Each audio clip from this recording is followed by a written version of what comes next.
And I think there's a mold. No? Sure.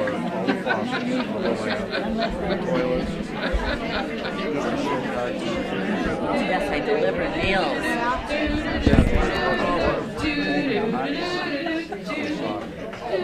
When we first bought it.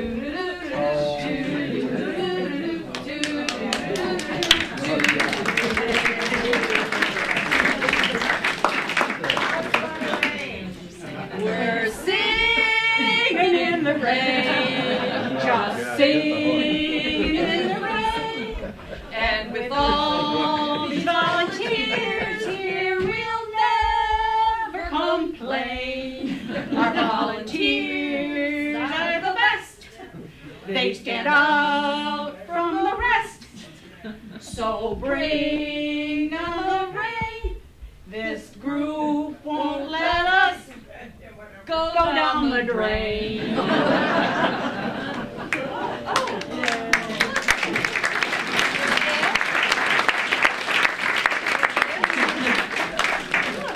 The rain has stopped.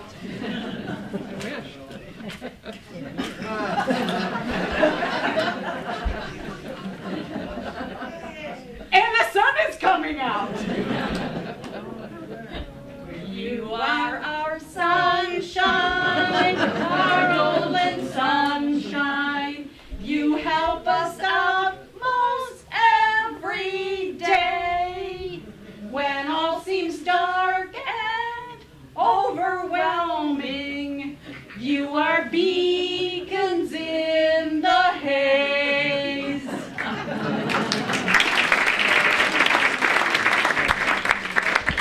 Welcome to our 2019 Volunteer Appreciation. Our theme this year is Volunteers Help Us Weather the Storms. Our volunteers really do help us get through the challenges that we face every day. We couldn't offer all that we do without your support. Since the beginning of 2019, volunteers have provided us with over 6,300 hours of service, and that's only 10 and a half months into the year. According to the independent sector, those hours are worth $160,567. Wow, wow. Give yourselves a hand.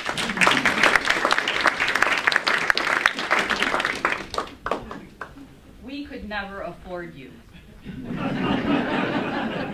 But that reminds me of one of my favorite sayings about volunteers. Volunteers don't get paid. Not because they are worthless, but because they are priceless. Thank you for all you do. You really, truly create a climate of kindness here.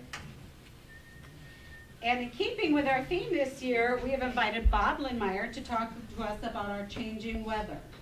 Bob probably doesn't need much of an introduction. Let's just say Bob, or an electronic version of him, has been hanging around all of our living rooms for quite a few years. But before Bob makes his presentation, just a few announcements. When the presentation is done, we will be serving hors d'oeuvres and cake out in the dining room. And she forgot her prop. She'll be back with the prop. No, I didn't forget it. I just didn't want you to see it beforehand. Oh. We have a little gift for you.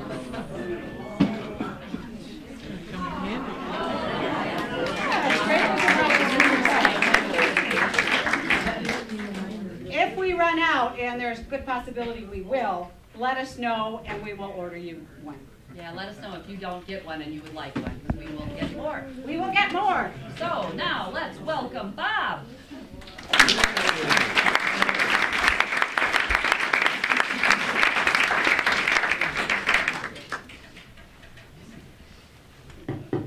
There we go. Well, good afternoon. Pleasure to be here with other people from Oregon. I've been a member in your community now for about 14 years, lived in the Bergamot community, and it's been a great place to live. Raised my family. I've loved every minute of being here. A member of St. John's Lutheran Church. I see some St. John's members are here, where we just passed a resolution to put solar on our rooftop. Really thrilled about that. That'll be coming in the spring. But I'm here to talk about climate change. Let's get this going. All right.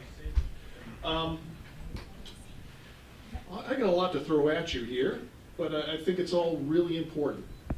A little background about myself. I have a Bachelor's of Science degree in meteorology from UW-Madison. I've been at WKOW in one form or another since 1980, so I am in my 40th year at the station. I'm a member of the American Meteorological Society Station Scientist Committee, and that's fellow broadcast meteorologists. We're part of a committee to encourage other broadcast meteorologists that speak out about climate change. I'm part of Citizens Climate Lobby, which you're going to hear a little bit about later. It's presenting a solution to this climate crisis. And I'm also part of the ELCA Care for Creation team. Okay, so I want to start off by just giving you my motivation for being here. Because over the years, I've been seeing the research of climate scientists becoming more and more concerned. However, it was when I had grandchildren that I decided to use my position to speak out about climate change, to do my part to try to help solve this problem that we put ourselves into. This is Juliana. She was born January 1st of this year. She's my third grandchild. So how many of you have grandchildren? How many of you have great-grandchildren? Yeah, I'm out there too. This is what who you should be thinking about, okay? It's not us, it's them. Because they're the ones that are being impacted, but they don't have the power to change things. And by the time they do have the power to change things, it'll be too late. It's up to us to make changes. So I hope to connect some dots for you today. First of all, that extreme events are becoming more extreme. That includes here in Oregon. That they're becoming more extreme because our climate is warming unnaturally. And further, this unnatural warming is because humans are burning fossil fuels. So I hope by the time this talk is done, that those dots have been connected for you, and that you'll feel the urgency about this problem like I feel it right now as well. So, in the scientific world that I live in, with meteorologists and climate scientists, there's no scientific dispute when it comes to climate change in these regards. That it's real, that it's us, that it's dangerous, that scientists agree, and just as importantly, we've got solutions that are technically feasible, economically affordable, and politically viable. So you might have heard sometimes, well, there's this big dispute going on in the climate science world. Half are agreeing, half are disagreeing. No. 97% of climate scientists have concluded that human-caused climate change is happening. Overwhelming consensus. It's been this way for a long time. No dispute. But for a very good reason, actually, that message has not been getting out to the general public. And it's because there are special interests that want to interfere with that and make you think that it's not really happening. That is our atmosphere. That's how thick it is. So imagine this sphere all the way around. That's about the thickness of an onion peel, all right? So when some people say, well, how can we as humans think that we have the power to change our climate? Yeah, we can. It's not that thick at all. Another view of that, just how thick it is. The atmosphere is 99% nitrogen and oxygen, but it has these important trace greenhouse gases. They're water vapor, carbon dioxide, methane, and nitrous oxide.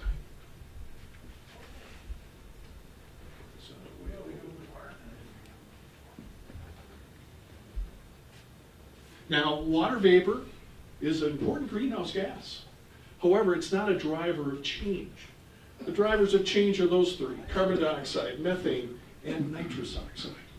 And the problem with these greenhouse gases is they stay up there so long. Methane, the most powerful greenhouse gas, about 10 years. Nitrous oxide, about 100 years. Carbon dioxide, once it gets up there, it's up there for 1,000 years. So once we reach a new carbon dioxide level concentration, that's our new normal, unless we can figure out some way to extract it.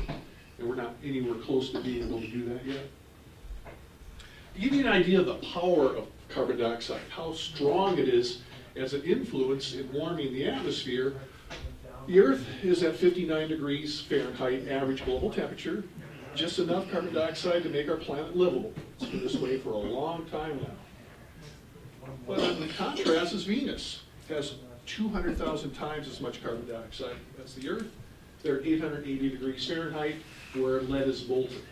So this this carbon dioxide gas, along with the others, methane and nitrous oxide, are very powerful in what they can do to change our climate. Now, for climate scientists to be able to put things right now in its proper frame of reference, to be able to see where we sit now and the way things have been changing and the way things are going to happen in the future, they have to have a perspective. So they have to be able to figure out carbon dioxide concentrations in the past. They've been able to do this in many ways. Ice core drilling, from tree rings they can infer, from bands and coral shells, and also from the sediments in the ocean floors. But it's especially these ice core drillings that they've been able to do in the Antarctic and Greenland. They've been able to drill down to the ice sheets as much as 2 miles. And actually, UW-Madison has had a leading role in this kind of research. Within those ice cores are bubbles of air. And when you go down 2 miles through the ice, you're going down 800,000 years in history. You're going back that far. So they're able to extract the air chemistry from our Earth as far back as 800,000 years ago.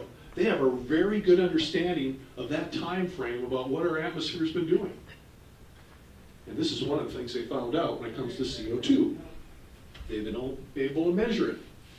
Carbon dioxide, vertical scale, parts per million, horizontal scale, in years before now. So 800,000 years ago, they've been able to measure the concentration bouncing between 200 and 300 parts per million. Natural variation making these changes. Our primary driver of climate change up until recently has been sunlight intensity. The tilt of the Earth gradually changes. The orbit changes subtly as well. So over thousands of years, the sunlight intensity changes. It gets more, it gets less. And that's been why our climate's been changing. And that's what's driven these changes in carbon dioxide levels. But then you get here. Huge spike. And for climate scientists, it's just not the magnitude of change, it's the rate of change, how fast it happened. And in the climate scale, it's happened in just a snap of a finger. That we've gone from around 300 parts per million to over 400 parts per million in a very short period of time. So what's going on? Why is that happening? Well, it matches up perfectly from when humans started to burn fossil fuels, when the Industrial Revolution happened. So from year 1000, here's those 3 different greenhouse gases going along almost steady. Then you hit the Industrial Revolution, around 1750 or so. We started burning coal. Revolutionized our society, made our society as wonderful as it is in many ways. But it's also increased those greenhouse gases. So in the scientific world, there's no dispute that carbon dioxide has been warming dramatically. The reason it's been warming is because of man burning fossil fuels. There's just no argument about it whatsoever. That's just a fundamental understanding we've had for a long time. Further, that increase in carbon dioxide concentration, along with the other greenhouse gases, has caused our planet to warm. We can reliably go back to about 1880 in terms of trying to figure out what our average global temperature is annually, annual global temperature. And you can see it was bouncing up and down, natural variation year to year, but there's been this steady climb in our average global temperature. Vertical scale is in degrees Celsius. So you can see that from around 1880 to just our recent past, we've seen our average global temperature increase about 1 degree Celsius, which is about 1.8 degrees Fahrenheit. Now you might think, well, what's 1 degree Celsius? I mean, our daily average variation is, 10, 15, even 20 degrees Celsius in some days. But keep this in mind. The last time we had an ice age here, when we had an ice sheet about a mile thick over us, the average global temperature was about 6 to 7 degrees colder than it is right now. Just 6 to 7. So these 1 degree increments in change are a big deal. And they are having significant impacts in the world that we're living in.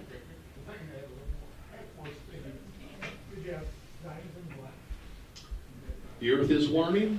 Average global temperature in the last 5 years have been the hottest since man's been walking the Earth by far. In 2019 will also be in this top 5.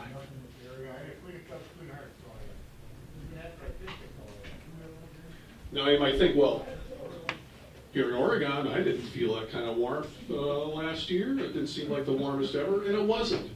But you got to look at things on a global scale.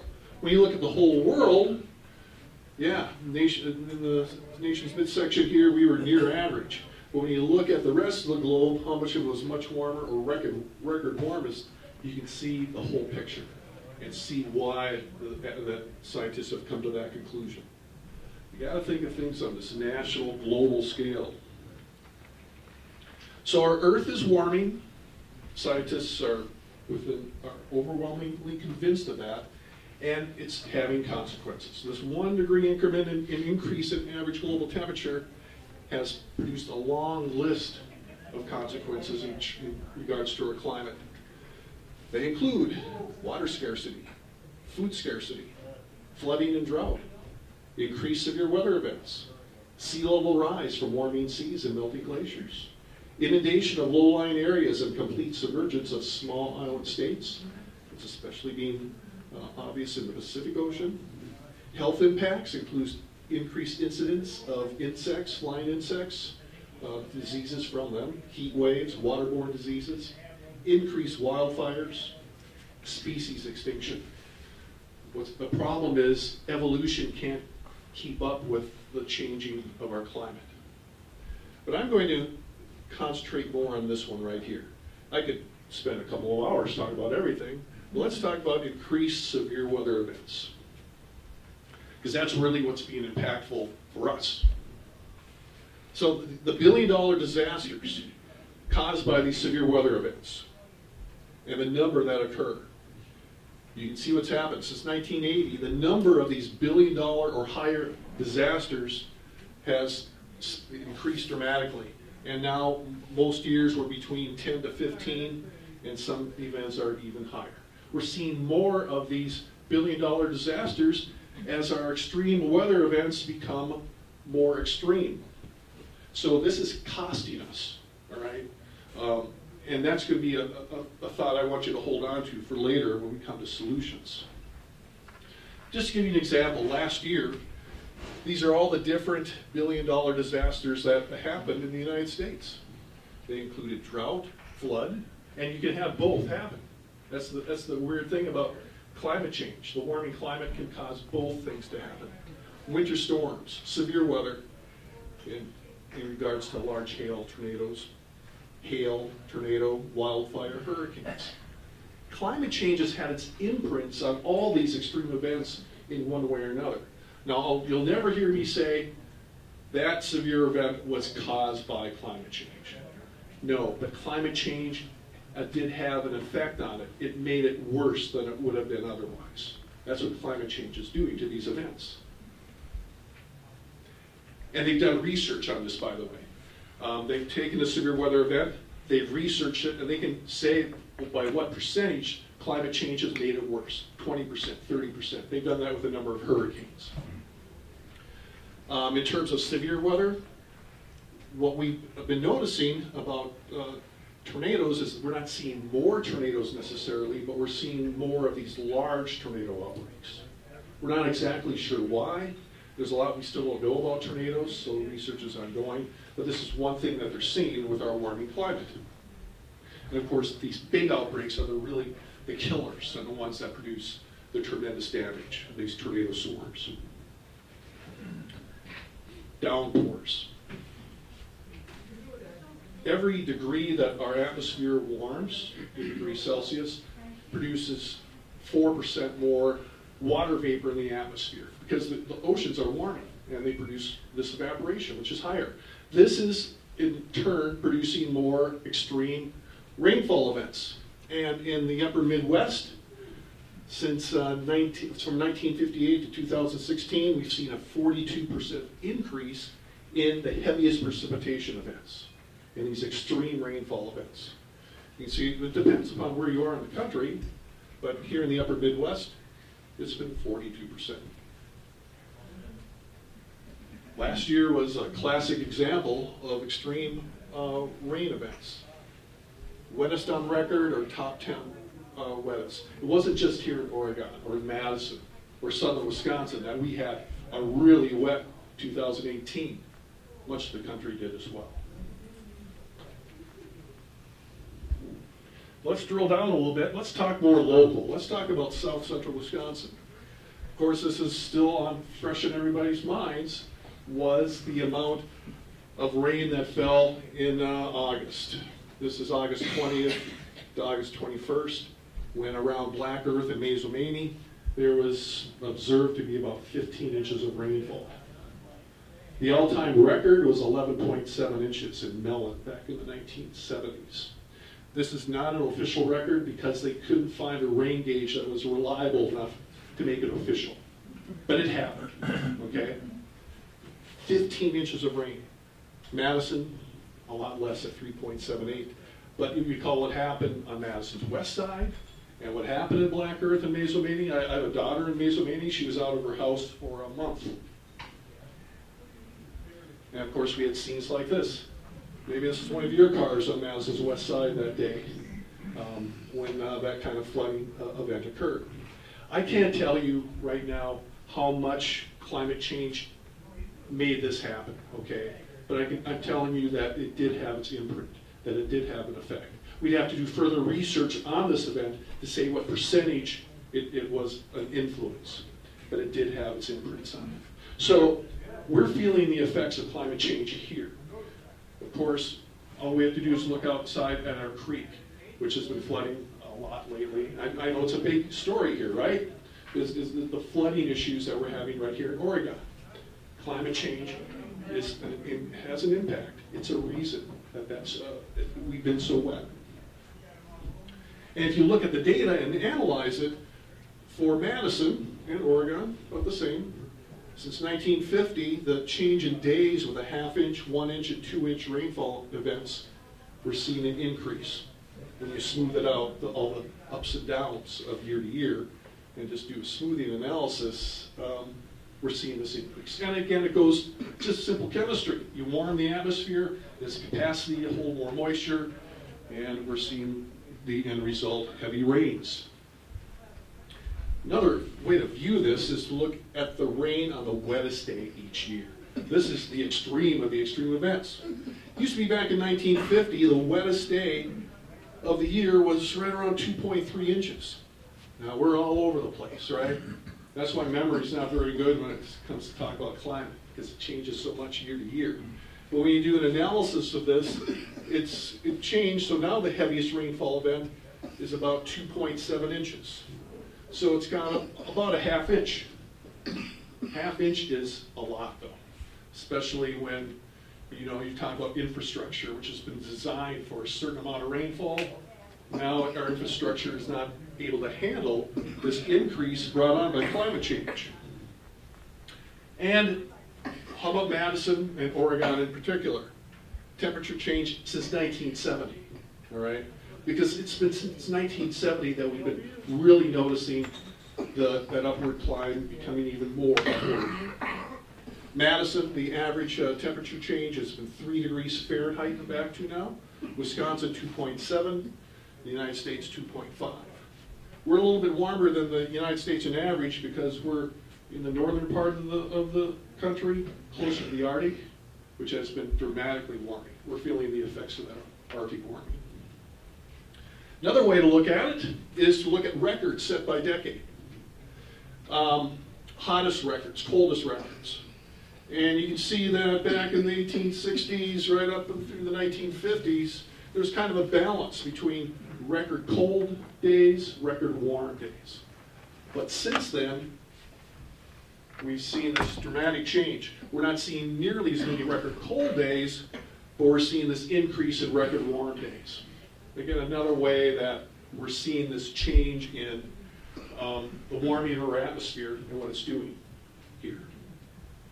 So there's no dispute whatsoever in the climate world, climate scientist world, that here in southern Wisconsin, we're seeing our atmosphere warm, and we're seeing adverse effects from that. But it's not even between seasons. Our winters have been especially warm. Again, since 1970 through 2018, so we're talking 48 years, our average wintertime temperature is about 5 degrees warmer. That's a lot. So compared to the rest of the world, we're actually seeing more of a change here in many ways. And when you look at extreme cold, this is what really gets it for me. It used to be that our lowest temperature, average lowest temperature for each winter, used to be about 22 below. It's now 12 below. We've seen it increase 10 degrees just in this near 50-year time span. That's a lot. Now you might think, well, Bob, that means my furnace bill isn't as bad, right? It's not as cold. Yeah, I can't argue with that, but it has its downsides too. More insects carrying disease survive. It's just not cold enough to kill them off, so they survive and they come back. We're seeing that in many ways. Ticks are a big problem now, more and more. We're seeing strains up here. Fruit trees blossom too early. We're seeing pollen start to increase earlier in the season. We have less snow. Irrigation's not an issue for us, but less snow obviously is. It used to be that there were a lot of snowplow operators around. Not so many anymore. If you want a snowplow operator, you gotta look pretty hard to get them, because so many have had to go out of business because of that less snowfall. You know, all those industries that depend upon snow. Cross-country skiing, downhill skiing. You know, downhill skiing, of course, they can produce their own snow, but snowmobiling. It's now, if you buy a snowmobile down here, you better have a trailer with it, right? You got to bring it up north, because you rarely have that ability. I'm a cross-country skier, and aside from that 2-month period earlier this year, from February, March, when we got a lot of snow, I've hardly been able to cross-country ski in the last 5 years. Birkenbider up north, all the problems they've been having. So we're having this impact from that warming winter in terms of economics, because wintertime business is so important here. Spring, not as dramatic as winter, but we've still seen our average springtime temperature increase about 2 degrees Fahrenheit. And that's been having impacts as well. Insect pollination is missed time. Birds' food supply is disrupted. You know, there's this delicate dance that takes place every year between when the food supply is available to insects and birds and when they migrate up to reach that food supply. It's now disrupted. We're also seeing plants sprout earlier, again, more allergies. We're seeing crop damage. This has been evident from a couple of events. We have a warm spring, and then we have this killing frost. And so we've had fruit orchards damaged. We had apple orchards, which has incurred significant damage a few years back. And then there's another spring where we had wineries and grapes disrupted as well, and their vineyards were damaged significantly by that warm spring, but still a killing frost. So economically, we're seeing this warmer spring impact us as well. Summer's about the same as spring. We're about 2 degrees warmer since 1970. But again, at night, we're feeling it even more. It used to be that our average lowest temperature during the summer was about 56 degrees. It's now 5 degrees warmer. Not as dramatic as winter, but it's still significantly warmer. And you know, when you get a hot night, a hot day followed by a warm night, when those nights are not as cool, that really impacts, especially the elderly that are especially susceptible to heat, and the very young, those that are ill. This kind of temperature is having an impact. And it also means, since we have a warmer spring and summer, and fall for that matter, that we're having a longer growing season, which means also a longer allergy season. But the time of, the number of days between the last killing frost of spring and the first killing frost of fall, that time frame has increased. It used to be around 132 days. It's up almost 30 days since 1970. That's how much our growing season has changed here in southern Wisconsin. Now you might think, well, that means the farmers have a longer season to grow. And granted, that's true. At least for the near term, that's a benefit. But it also means allergies are much more prevalent. All those plants and trees that produce allergies have a longer time to grow and before the killing frost actually gets to them. So allergies are a big deal. Pollen's moving in new areas now. We have more asthma hospitalizations. You just have a longer and more severe asthma and allergy season. Mosquitoes are getting more prevalent. The risk of disease transmission by mosquitoes. This warmer, wetter environment, of course, perfect for mosquitoes.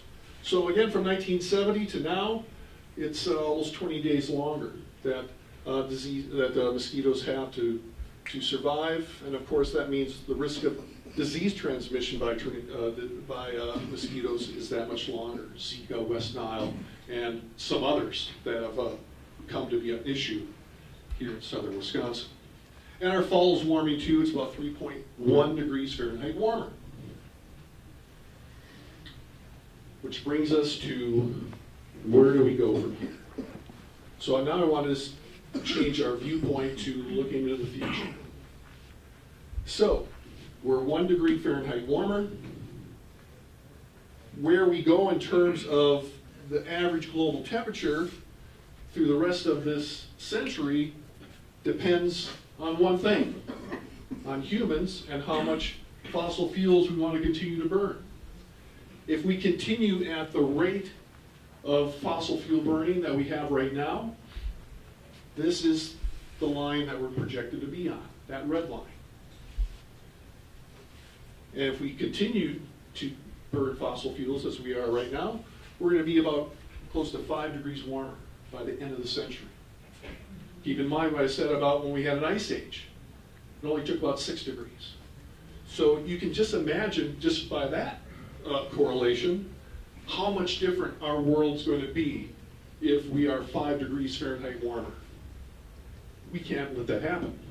Our children and grandchildren will never be able to enjoy the climate that we've been able to. So it's up to us to change that path by changing the amount of fossil fuels that we burn. So extreme emission cuts, we can level this off and keep it at about 1.5. We're going to go up at least another half degree. That's guaranteed. That's baked into the system. The amount of carbon dioxide that we have right now will continue to warm the earth. That's what our goal is. If not here, you don't want to go above here, 2 degrees. Because climate scientists have analyzed that. If we go above 2 degrees, the impacts of climate change will be disastrous. Just a 2. That's double. That's doubling what we have right now. So we can't let that happen. And just to put this in perspective, if we follow that red line up through the end of the century, in Fahrenheit, we'll be about 11.5 degrees hotter here in Madison and Oregon. That'll give us the climate of Alexandria, Louisiana. I don't know about you, but there's a reason that I live here and not in Louisiana, right? I mean, there's summers even right now, intolerable with the heat and humidity. But that's what our children and grandchildren are going to have to face unless we have the political will to make changes here. Okay. So, what can we do to follow the green line instead of that red line? Well, none of these are easy, but we have to do that. We have to replace fossil fuels with renewable energy at a much faster rate than we're doing right now. We have to develop mitigation strategies. By that I mean try to figure out ways to extract carbon dioxide and the other greenhouse gases. Because more than likely, this is not going to happen fast enough. So anything we can do scientifically to extract will help. We have to reduce our carbon footprint. Just reduce the amount of electricity that we use. We can have big changes. And we have to fulfill international agreements. Because obviously it can't be just us. It just can't be Oregon, it can't be just the United States, it has to be the entire world. And so the Paris Climate Accord is a very important step. I know it's very controversial in many ways. The United States is the only country in the world not in it, and I think that's tragic. I think we should be in it. It's the first step. There's many steps to go, but we got to get everybody on board to this first basic step before we can do the more advanced steps. But the Paris Accord, we have to get back in it as soon as possible. Well, actually, we're not out of it, but we'll be out of it by the end of next year, unless our administration changes its mind. Let's just talk a little bit about reducing your carbon footprint, because this is a big way that you can help. These are things you can do as individuals at your home. Make it as energy efficient as possible in so many ways. Windows, insulation, going to the extent of putting solar on the road, driving as fuel efficient of a car as possible, going to a hybrid or all electric if that's economic, if you can do that, if you can afford it. But also another big one that kind of gets overlooked is what you eat. For instance, every pound of beef served is equivalent to releasing about 19 pounds of greenhouse gases. So consuming less beef can reduce your carbon footprint. There are many examples of this. But yeah, eating less beef, less meat in general can help. So that's something you can do as well. Now, we are seeing changes for the better. Renewable energy growth in Wisconsin. Since the start of this, since 2001, wind energy has increased 21%. Solar energy has increased 52%. The problem is we're only still at 10%. 10% of our energy here in Wisconsin is from renewable energy. So, when you have a percentage of change of a small percentage, that's not really a big deal. So even though we have private industry, we have local governments really doing a lot, I'm very proud of Oregon and what it's done in terms of putting solar on the schools and the like. So some good things have been happening, but it's not enough on its own. Because if we want to keep it to our average global temperature increase to another ½ degree to 1.5, we only have 12 years to cut our global emissions in half. That's a big challenge. However, there are ways. And it used to be that this is where I ended my talk, about reducing your footprint and doing the best you can. But I was realizing there's got to be more. So when I started giving this talk about over 3 years ago, I did research and came up with this. So now I'm kind of out of my expertise as a meteorologist. I'm giving you my opinion here. But I've been doing this for 3 years and just researching it more and more, and I'm more convinced every day that this is the solution. If we want to fewer emissions, we have to make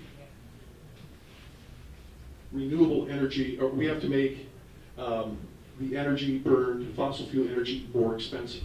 Because it's costing us. It's costing us in all that climate damage, those billion-dollar disasters. If we had renewable energy right now, those extreme events would not be as extreme.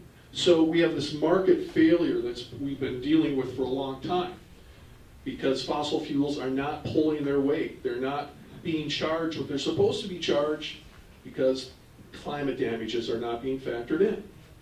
Once they're factored in, then you have a level playing field between the renewables and the fossil fuel energy. But all of a sudden, when you have that increase in cost to the fossil fuels, the renewables are so much more attractive economically, and market forces will just take it from there. You'll see this transition happen to renewables at a much faster rate, at the rate that we need to see it happen. So how does that happen? Carbon tax. Now, carbon tax has bad connotations. It's been successful in some areas, not successful in others. But when you say tax, that's like a no-no, right? That's a, I'm not even going to go there. But there are ways around that. The best way to make them more expensive is what we call carbon fee and dividend. Now, if you just bear with me for a few minutes here, I'm going to kind of delve into this a little bit more. But I want to show you the justification of why we should be going this direction. So you charge a fee for fossil fuels at the source, and it's economically, they figured this out. How much do you have to charge for a ton of CO2 emissions for fossil fuels to make it pull its weight in terms of climate damage? So you charge a fee, but instead of a tax, you return 100% of net revenue to households as a dividend. So the government's not pocketing that increase in what they're being charged. We're getting it as consumers. That's the big thing. That's it in a nutshell. And there is legislation that's in Congress right now for this very thing. It's called the Bipartisan Climate Solution. It's called the Energy Innovation and Carbon Dividend Act. And what's great is, it is bipartisan. I know that word is like, what? Is there anything bipartisan going on in our legislation? Yes, there are some efforts. Now, granted, most of these are Democrats, but we do have one Republican on here, and actually since then, more Republicans have come on board. Because we're not going to get anything done unless it's bipartisan. But it does have appeals to whatever side of the political spectrum you might be on. I don't care if you're far right, far left, or in the middle. So again, the basics are carbon fee, carbon dividend, carbon border adjustment. I'm not going to get into that too much. It doesn't really have that much of an impact. Carbon fee. So you place a fee on coal, oil, and natural gas. It starts low and it grows over time. Because if you put like $75 a ton on, that's going to have a big impact on our economy. It's probably going to end up have to be at least $75 a ton. But you start it off low and then you ramp it up, okay? So that that initial shock isn't so bad.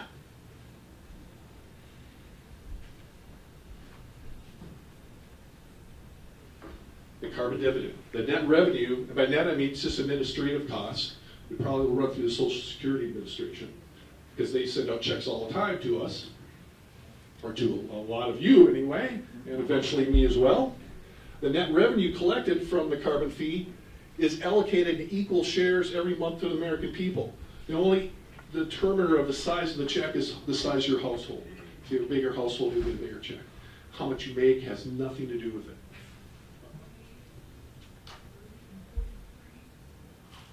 Now, if we have this in effect, but other countries don't, we have to factor that in. So imported goods will pay a border carbon adjustment, and goods exported from the United States will receive a refund. So our companies can stay competitive with the rest of the world. But the United States, by being the leader in this, will help this change happen so fast. So what will it do? Well, a lot of research has been put into this.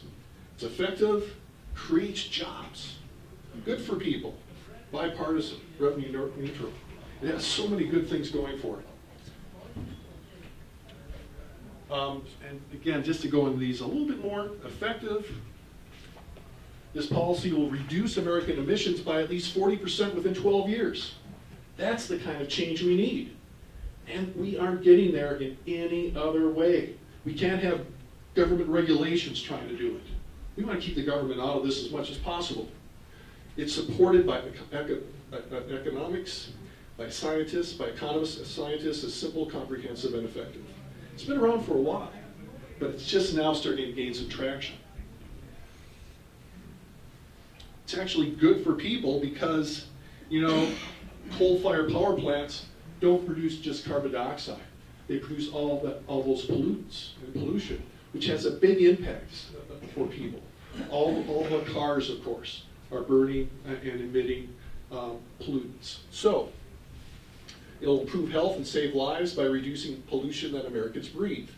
The carbon dividend puts money into people's pockets every month to spend as they see fit, helping low and middle income Americans. And that's what's really important about this, is helping low income folks. Because if our energy costs are going to increase, and they're going to, they have to be protected. And that check is really so important to them. It's actually a job creator. Sometimes you hear, well, we can't have a carbon tax. We're going to lose jobs. It'll be a job killer. No. This policy will generate hundreds of thousands of additional jobs over the next 10 years as the dividend helps families across America, thereby stimulating the economy. Why does that happen? Because that check that you receive, if you're low income, you actually have more money than your energy costs increase. You have money left in your pocket. Where does that money go? It goes into the economy. And that's analyzed to produce hundreds of thousands of additional jobs by having that extra money go out into our economy. And bipartisan. Republicans and Democrats are both on board, co-sponsoring together. The majority of Americans support Congress taking action on climate change. So solving climate change is too early to be caught up in partisan politics. Of course it is right now, right? That's just our reality. Partisan politics have gummed up a lot of things from advancing, including ideas like this. And the last one, I think, here, revenue neutral. The fees collected on carbon emissions will be allocated to Americans to spend as they choose. The government will not keep any of the fees collected, so the size of the government will not grow. All right? Really important, especially if you're conservative. Last thing you want to see is increasing the size of the government, and this prevents that from happening. So I felt so strongly about this solution that I decided to become a volunteer like you. I volunteer for Citizens Climate Lobby.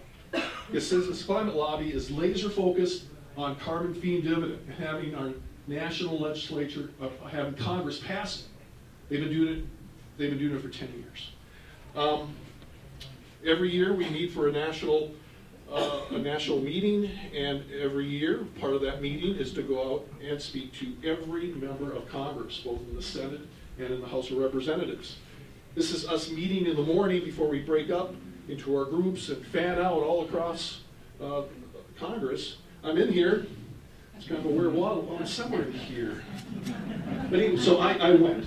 It was so cool. It was such an empowering thing to be able to go into a senator's office or a House of Representatives office and speak to them directly. But, you know, we have that ability. I was able to meet with Tammy Baldwin, but I was also able to meet with Ron Johnson's office. So I was on opposite extremes of the political spectrum. What's really cool about Citizens Climate Lobby is we're a nice organization. Matter of fact, when we go in, the first thing we do is say something nice. We do research. Okay, what's a good thing that we're going to say that they've accomplished? So we start off things on a good note, but that's another thing that appeals to me. They're polite, but they're very determined to get this done. So, you know, we put ourselves in a situation, in a pretty dire situation, but there are ways to get out of it, but it becomes political will. It means that every person that's elected from here on out I don't care if it's on the school board here in Oregon, in the village, in the state, in the national, find out their position on climate change, make sure that they buy into it, and that, you know, we have to have a solution. So that's the difference you can make. The last thing I would say is another big powerful thing is just having a discussion with your friends and neighbors, okay? It's a big elephant in the room, but talk about it. I know it's kind of weird sometimes, so what do you want to talk about climate change for? But by you having that discussion, by you passing on what you've learned here, can make a difference as well. Thank you very much.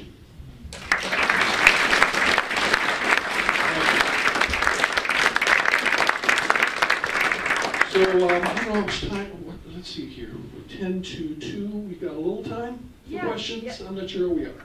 Well, yeah, take some questions because Ann hasn't quite pulled the hot food out of the oven yet. Well, so we might as well. Yeah. Right around. Excellent. Well, I'll take questions then. Yes. The carbon tax solution that you just went through seems really a good idea, but I personally have very little faith that the government would continue to pay out these dividends. Do you have any comment on that? Yeah, you know, once legislation is passed, then they've got to vote again to change it. And that's where our political will come in, not to let them.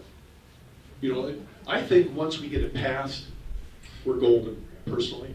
I think that the momentum and the good things that come out of it will prevent any legislator from trying to change what's going on. Now, that's just my opinion. Again, I'm a meteorologist, but I know Citizen Climate Lobby and the organization firmly believes that if we get this passed, that they're not going to change it. But you know, they have to vote to change it. And who do we vote in? We vote them in or out. So they have to deal with our consequences at the polling place. But you have a fair point of concern. Yes. Is China and India going to get in on this, getting rid of all this pollution? And yeah, China and India are huge. The three biggest are the United States, China, and India. We're by far the biggest polluters and the biggest producers of CO2. The problems they have in China are so much of their population is still not electrified, and the same in India. So they're under immense political pressure to get electricity to all this population. And coal is the easy way out for them. You know, because coal is still relatively cheap because we don't have this carbon pricing in effect. So they are making efforts, especially China. China is the world producer in renewable, in solar, okay? We're going to get our solar panels from St. John's. I'm pretty sure they're coming from China, okay? They've kind of taken over the world, they've become the world leader in innovation when it comes to renewable energy. A mantle that we should have, and they've taken it away, and one that we have to get back. But that's where the Paris Climate Agreement comes in. Now again, the first step is voluntary. It doesn't really have much teeth. But this is, again, there's other steps here that we need to get them on board with. But at least they're in the Paris Climate Agreement right now. We're not, okay? So, but China and India have to be addressed this whole way through. It's very important that they hold up their end. And that is a legitimate concern. We have to make sure that that happens as well. But I think once the United States takes on this carbon pricing idea, you know, we're the world economic driver, by far. Once we get this going, I think others will follow, and China and India among them. But that is a legitimate concern, again, primarily because so much of their population is not electrified. We're electrified here. They still have that issue to deal with, which is probably going to make it harder for them. That's a political reality. Other questions? Yes? Nuclear. Nuclear. I love nuclear. I think we should have it. I think it's been unjustly demonized to a large extent by some of the events that have been so well publicized, Chernobyl and Fukushima, among others. But I think nuclear, with the new technologies that they have in place, that we need to continue to build nuclear plants. Again, that's my feeling. I know CCL, they have their own thing, but personally, I think that's the way to go. Other questions? The problem with solar is lack of sun. Well, Because my solar lights, I'm outside, are not doing very well. yeah, I know solar lights. I've gone through several solar lights. They just don't seem to last very long. Period. You know. Well, they're fine till we hit this Yeah. cloudy, and that's winter. Cloudy, and Right. you don't get any heat out of solar if there's no sun, unless you have a storage, I suppose. I don't know how it works. Here's the thing. Those little solar lights are so much different than the new solar panels that they've developed. How do they store? Do they have batteries that will store for days and no sun? You know, when those days that the energy is less, that you're not getting as much, that's where the electric company comes in. They keep you even, okay? There's going to be days during the summer when you're producing more electricity than your house needs.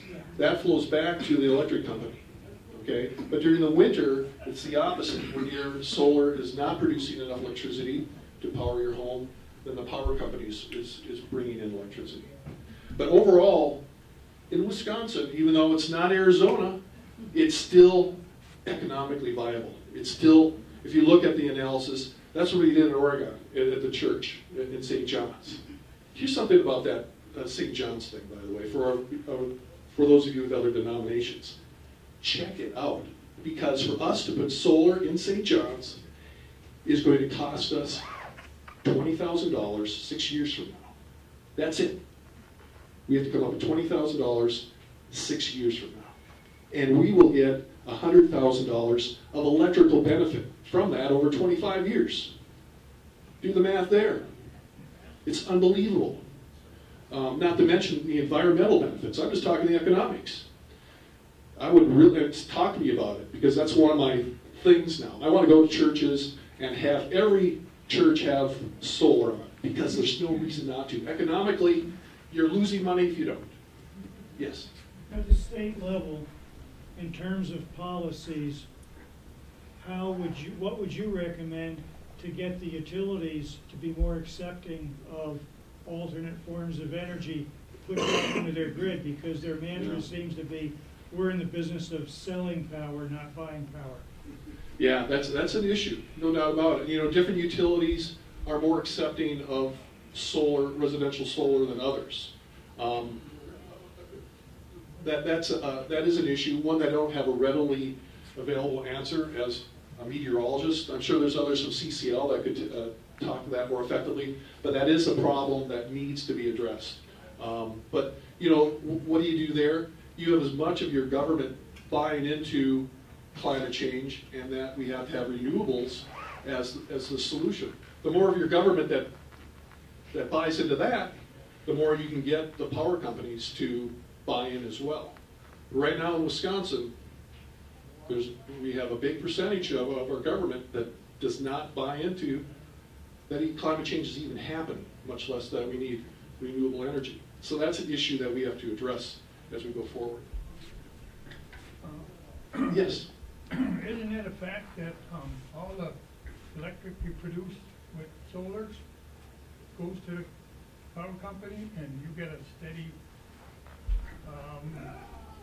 source of power from the power company? It's not that you're going to use this today and tomorrow it goes to the power company. They get it all, and you get steady power from the power company. I believe that's how it's. My understanding is, and again, I'm getting out of my field of expertise, is that in fact that electricity from the panels goes into your electrical system. Yeah, but you can't store it. Correct. That's So why you the gotta excess, set it that's what I was mentioning during the summer, when you have excess electricity, that does in fact flow back to the energy company. Okay, it's because we can't store it. all of it, 100%. You might be right, but my understanding is that in fact it's just the excess that flows back to, and that's why design your solar panels to be just big enough so that you're not having that energy flow back to the electrical company, because they're getting a great deal off your electricity. Okay, so you make your solar array just big enough so that you use it, okay, and not sending it out. Other questions? Okay, it's what, 2 o'clock? Well, I have to get to work pretty quick. I have a 5 o'clock show to do, but yes, sir. Well, totally unrelated to this, ready? Okay. Since you didn't bring Lance with you today, I did not bring Lance Vieser. so you like golf? I love golf. You hear what the U.S. Navy's doing? What? They're building miniature golf courses on the submarines and having tournaments. No kidding. Players are all excited. They're going to shoot subpar. Wow. Oh, I thought I could get away with that. Very good, very good. I'll tell Lance that one. He'll get a kick out of it. Well, thank you very much for being so attentive. I really appreciate you being here.